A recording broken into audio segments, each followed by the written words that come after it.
हे आमचे धड नाहीत ना हो. हे मराठी, हे मुसलमान, हे दलित, हे धडाचे नाहीत आमचे.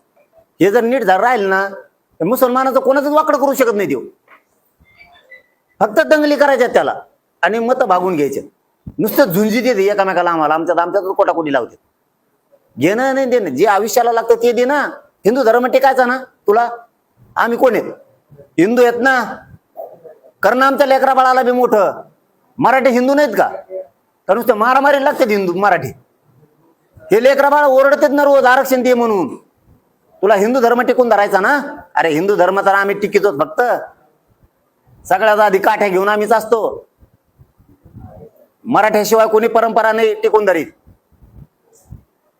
आज आमचेच मुर्दे पाडायला निघाला मराठ्यांच्या पोरायचे. हिंदू आहेत ना आम्ही.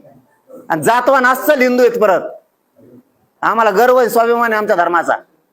पण जर आमचे जातच संपायला लागले, धर्म कसा टिकवायचा आम्ही? आम्ही आरक्षण दे म्हणतो ना. तुला लई हिंदूचा पागडा आहे ना. तुला वाटतं हिंदू मोठे व्हावेत. मराठ्याचे गरीब हिंदू आहेत. दिन त्या हिंदूला ते मोठे होतील ना. लढायला सक्षम होतील. पण मोगम सांगायचं मुसलमानाचं असं, हिंदूचं तसं. मुसलमानांनी काही त्रास दिला का आता? नाही. कम मागा लागला उगाच त्यांच्या. त्रास दिल्यावर ठीक आहे ना, बघू ना.